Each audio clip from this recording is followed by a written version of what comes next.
નમસ્કાર વિદ્યાર્થી મિત્રો, ત્રીજો દાખલો આપણે જોવાના છે. અહીં પાઈ ચાર્ટ દોરવાનું કીધેલું છે. પાઈ ચાર્ટ દરેક વિદ્યાર્થી હોશિયાર હોય ને તો પણ એને ભારે પડે છે. હું સરસ મજાનું તમને સમજાવીશ, એટલે વિડીયો જુઓ, ખ્યાલ આવી જશે. નીચેની માહિતી માટે પાઈ ચાર્ટ તૈયાર કરો. કોષ્ટકમાં આપેલી વિગતો લોકોના પસંદગીના રંગ અંગેની માહિતી દર્શાવે છે. તો વાદળી રંગ કેટલાને પસંદ છે? તો 18 જણને. લીલો રંગ 9 જણને પસંદ છે. લાલ રંગ 6 જણને પસંદ છે. પીળો રંગ 3 જણને પસંદ છે. આ બધાની સરવાળો મારો એટલે 36 જણનો સર્વે કરવામાં આવેલું છે. એક વસ્તુ તમારે યાદ રાખવાની છે કે જ્યારે તમારે પાઈ ચાર્ટ દોરવાનો હોય એટલે પરિકર હોય તો જરૂર પડશે અને એક રાઉન્ડ દોરવાનું. તો પરિકરની મદદથી મારી પાસે પરિકર નથી તો રાઉન્ડ હું એકદમ દોરી દઉં છું. પરિકરની કોઈ મતલબ છે નહીં, બરાબર. પરિકર ચાલશે પણ કોણ માપક જોશે તમારે, એટલે વર્તુળની જરૂર પડે. તમારી પાસે પરિકર અને પેન્સિલ હોય તો આ રીતનું એક ગોળ તમારે દોરી દેવાનું છે, બસ આટલી જરૂર પડે. અને કેન્દ્ર દોરી દઈએ છીએ આપણે. આ કેન્દ્ર દોરી ગયું છે. ઓકે, આવું ગણીએ. ચલો, હવે પાઈ ચાર્ટ તૈયાર કરવાનો છે, એટલે આલેખ બનાવવાનો છે. આ રીતનો પાઈ ચાર્ટ કહેવાય, આને પાઈ ચાર્ટ કહેવાય, અંશ માપ સાથેનો, બરાબર. અહીં જુઓ. હવે પાઈ ચાર્ટ વિદ્યાર્થી મિત્રો તમારે દોરવો હોય ને તો અંશ માપ જુઓ. હવે અહીં તો અંશ માપ આપેલા નથી, તો આપણે શું કરવું પડશે? અંશ માપ કાઢવા પડશે. પહેલાં અંશ માપ નહીં કાઢીએ તો દાખલો ગણવા મળશે નહીં. એવું કઈ રીતે ખબર પડે અહીં અંશ માપ કેટલા છે? તો આપણે જો પહેલાં કાઢતા હું તમને શીખવાડું. આવું ટોટલ કેટલા લોકોનો સર્વે છે? 36 લોકોનો સર્વે છે. જો 36 લોકોનો સર્વે કરવામાં આવે તો 360 અંશ કહેવાય. તો વાદળી કલર કેટલા માટે છે? 18 લોકોએ પસંદ કર્યો છે. તો 18 લોકો હોય તો કેટલો? તો 18 ઉપર ગયા, 36 નીચે આવ્યા, ગુણ્યા 360. હવે અહીં જોઈએ તો 36 દાન 360 એટલે 18 ગુણ્યા 10 એટલે 180 અંશ થયું. તો વાદળી કેટલાને પસંદ છે? 180 અંશ, બરાબર. હવે બધાને 18 છે તો ઈ કણ કેટલા આવશે? 180 અંશ પસંદ થશે.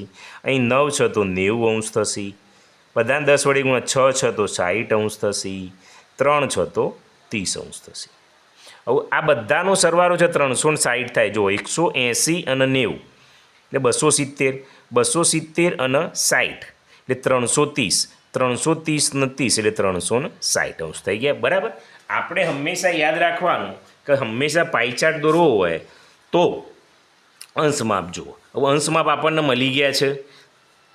અહીં વર્તુળ દોરાઈ ગયેલું છે તો કંઈ કરવાનું નહીં, ફૂટપટ્ટી લેવાની અથવા કોણ માપકની હવે જરૂર પડશે.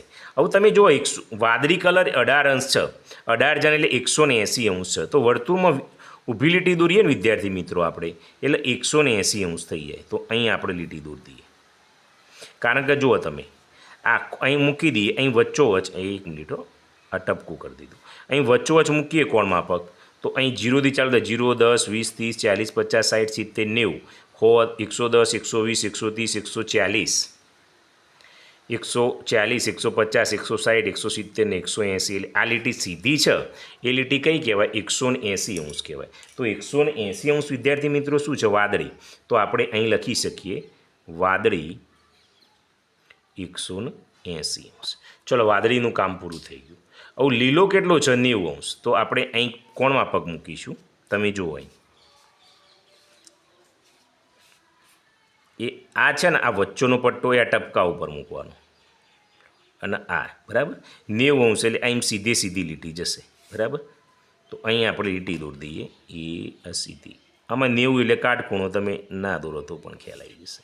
તો અહીં આ જે ખૂણો થયો એને શું કહેવાય? લીલો. લીલો 90 અંશ, બરાબર છે. હવે લાલ 60 અંશ છે. તો અહીં આપણે કોણ માપક મૂકીશું? પહેલાં આ રીતે આ ભાગ છે એ અહીં આવો જુઓ, આવી ગયું છે. ઓકે, આ લીટી. હવે 60 અંશ છે તો તમે જુઓ 0, 10, 20, 30, 40, 50 ને 60 એ આટલા આવે છે.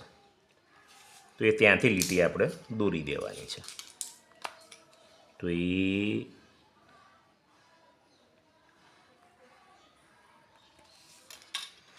તો જે આ ભાગ છે એને શું કહીશું? લાલ 60 અંશ. જે વધ્યો એ પીળો રહે, પીળો 30 અંશ. તો અહીં લખીએ પીળો 30 અંશ. અને તમારે માપવા આવે તો હું તમને બતાવી દઉં. ચલો જુઓ, એ આ મૂકી દીધો. આ લીટી ઉપર લીટી આવી જોઈએ. આવું જુઓ, આ 0, 10, 20 અને 30, તો લીટી અહીં આવી જુઓ, તો એ આ લીટી રહી. જો હું અહીં ખસેડું એટલે તમને ખ્યાલ આવશે. સર આ લીટી 30° આવી ગયા. તો આલેખ આ રીતે, જે વર્તુળ આલેખ અથવા પાઈ ચાર્ટ છે એ તમારે આ રીતે દોરવો પડે. બરાબર છે? તો બસ આટલું આપેલું છે, આપણે કરી નાખ્યું.